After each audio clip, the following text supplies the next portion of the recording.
হযরত ওমর রাদিয়াল্লাহু তাআলা আনহুর সময় এক যুবক ছিল, এক যুবক। এই যুবক এতটাই আল্লাহওয়ালা ছিল, আল্লাহকে এত ভয় করত, এই যুবক মসজিদে বেশি সময় থাকতো, মসজিদে বেশি সময় থাকতো। এই যুবক যখন নামাজে দাঁড়াইতো চোখ দিয়ে পানি বের হইতো, কোরআন তেলাওয়াত করার সময় চোখ দিয়ে পানি বের হইতো। আল্লাহ নবী বলেন 3 প্রকার চোখের জন্য জাহান্নামের আগুন হারাম, তার মধ্যে এক প্রকারের চক্ষু হইল ওই চোখ যেই চোখ আল্লাহর ভয়ে কাঁদে। আর জোরে কন্যা সুবহানাল্লাহ। আমগো চোখ দিয়ে কান্না বের হইব কিভাবে? আমাদের দিল হয়ে গেছে গুনাহের কারণে শক্ত, এখন আমাদের চোখ দিয়ে পানি বের হইতে চায় না, পানি বের হয় না। চোখের পানি আল্লাহ তাআলার কাছে এত দামি, বলে যে চোখের পানি নাকের ডগায় আসার আগে আগে আল্লাহ তাআলা জিন্দেগীর সব গুনাহগুলো মাফ করে দেন।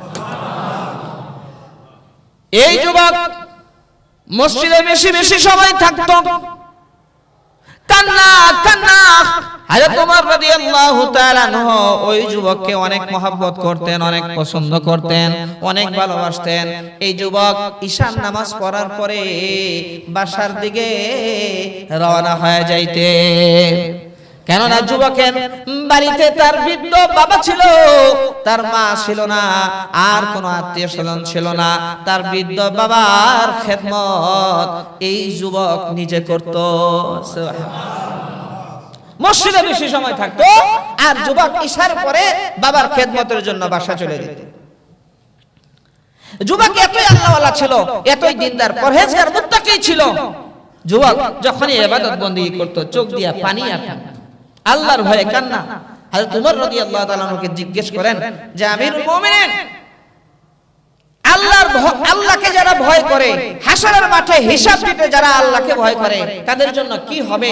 হযরত ওমর রাদিয়াল্লাহু তাআলা আনহু তখন আয়াত তিলাওয়াত করে বললেন, ওয়ালিমান খাফা মাকামা রাব্বিহি জান্নাতান, যারা মালিকের সামনে হিসাব দিতে ভয় করে তাদের জন্য এক জান্নাত না, আল্লাহ তাআলা 2 জান্নাত রেখেছেন। এই যুবক প্রত্যেকদিন মসজিদ থেকে ফেরার পথে রাস্তার কাছে এক মহিলার বাড়ি। মহিলা খুব সুন্দরী ছিল, যুবকও খুব সুন্দর, নুরানি চেহারা।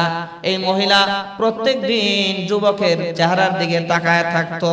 আসতে যাইতে সে জানলা খুইলা ওই যুবকের দিকে কোন নজরে তাকাইতো। জোরে কন্না নাউযুবিল্লাহ। মহিলা একদিন সুযোগ বুঝা যুবক যখন নাকি ঈশার নামাজের পরে বাসার দিকে যাচ্ছে, এমন সময় মহিলা ওই যুবকের সামনে গেল, যুবককে নানান কথা বইলা ফুসলাইয়া নিজের বাসায় নেওয়ার চেষ্টা করলো। কিন্তু যুবক বারবার বলতেছিল, ইন্নী আখাফুল্লাহ, নিশ্চয় আমি আমার মালিক আল্লাহ তাআলাকে ভয় করি। যেদিনই রাস্তা আটকায় ওই দিনই যুবক জবাব দিয়ে দেয়, ইন্নী আখাফুল্লাহ, আমি আমার মালিক আল্লাহ তাআলাকে ভয় করি। এই মহিলা তার হাল ছাড়ল না, চেষ্টা করতে করতে হঠাৎ করে একদিন যুবককে এমন ভাবে সে আকৃষ্ট করলো, যুবক তখন শয়তানের ধোঁকায় পড়ে গেল। জোরে কন্না না। এরপরে যুবককে নিয়ে যখন বাসায় ঢুকবে, মাত্র বাসায় ঢুকবে, দরজার সামনে যে পা রাখছে, এমন সময় আল্লাহ তাআলা তো বলছেন, আমার খাঁটি বান্দা যারা তাদেরকে আমি আল্লাহ তাআলা শয়তান যখন ধোঁকা দিতে চায়, তাযাক্কারু, আমি আল্লাহ রাব্বুল আলামিনের স্মরণ তাদের জেহেনের মধ্যে ঢাইলা দেই এবং আমি আল্লাহ তাআলার ভয় ঢাইলা দেই। তখন তারা ফাইদাহুম মুবসিরুন, আমি মালিকের পক্ষ থেকে তাদের অন্তর্দৃষ্টি খুলে দেই। যুবক যখন আপনার গেটের সামনে পা রাখছে, দরজার সামনে পা রাখছে, তখন এই আয়াত হঠাৎ করে তার জেহেনের মধ্যে আসে। আরো জোরে কন্যা। এই যুবকেরা তোমরা একটু জোরে কও সুবহানাল্লাহ। যুবক শাবুন নাশা ফি ইবাদাতিল্লাহ, যুব সমাজ যদি ঠিক হয়ে যায় পুরা সমাজ ঠিক হয়ে যায়। কথা ঠিক না ঠিক? বুখারীর হাদিসের মধ্যে আসছে, যেই যুবক যৌবনকালে ইবাদত করে হাসরের মাঠে আল্লাহ তাআলা তার আরশে আজিমের ছায়ার নিচে স্থান দিয়ে দিবেন। যেই যুবতী যৌবনকালে ইবাদত বندگی করে ওই যুবতী মেয়েকে হাসরের মাঠে আল্লাহ তাআলার আরশে আজিমের ছায়ার নিচে স্থান দিয়ে দিবেন।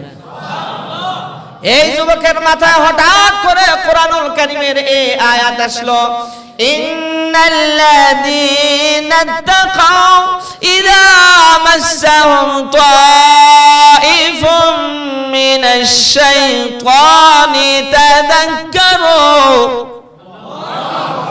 ফাইদা হুম মুবশিরুন।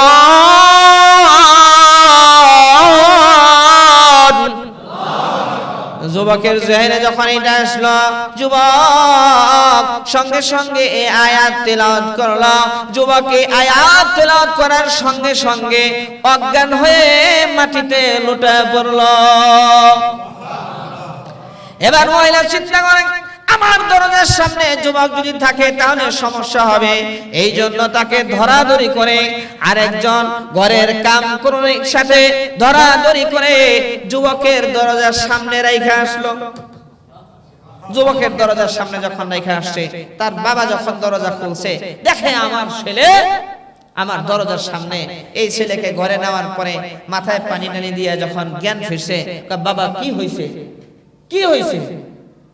আব্বাজান এরকম শয়তানের ধোঁকায় পড়ে গেছিলাম, এক মহিলা আমারে ফুসলাইছে। কয় তারপরে কোন আয়াত তুমি তেলাওয়াত করছিলা, কোন আয়াত? যখনই আবার এই আয়াত তেলাওয়াত করলো, যুবক সাথে সাথে অজ্ঞান হয়ে গেল, আবারও জ্ঞান হারায় ফেলছে। বাবা তো টেনশনে পড়ে গেছে, আয়াত পড়লেই অজ্ঞান হয়ে যায়, আয়াত পড়লেই অজ্ঞান হয়ে যায়। এবার ওই যুবকের জ্ঞান আর ফিরতেছে না। হঠাৎ করে দেখা গেল এই যুবক দুনিয়ার জমিন থেকে বিদায় হয়ে গেছে। রাত্রবেলা এই যুবককে গোসল দেওয়া হলো, এরপরে জানাজা পড়াইয়া তাকে দাফন করা হলো। সকালবেলা আমিরুল মুমিনিন হযরত ওমর রাদিয়াল্লাহু তাআলা আনহুকে সংবাদ দেওয়া হলো যে হুজুর আমার ছেলে তো ইন্তেকাল করছে। আমিরুল মুমিনিন তখন বললেন, তোমার ছেলে মারা গেছে, আমারে কেন সংবাদ দিলা না? কয় অনেক রাত ছিল, এই জন্য আপনাকে সংবাদ দেই নাই। যারা ছিল তাদেরকে নিয়ে জানাজা পড়া দাফন দেওয়া হয়েছে। আল্লাহর নবীর সাহাবী হযরত ওমর রাদিয়াল্লাহু তাআলা ডেকে ডেকে বলেন, এই চলো তোমার শের কবরের পাশে চলো, আমি তার কবরটা একটু জিয়ারত করব। এবার যখন হযরত ওমর রাদিয়াল্লাহু তাআলা আনহুকে ওই যুবকের কবরের পাশে নিয়ে আসা হলো, হযরত ওমর রাদিয়াল্লাহু তাআলা আনহু তখন বলতেছিলেন, ইয়া ফুলান, এই অমুক শুনো, আল্লাহ রাব্বুল আলামিন বলেছেন, ওয়ালিমান খাফা মাকামা রাব্বিহি জান্নাতান।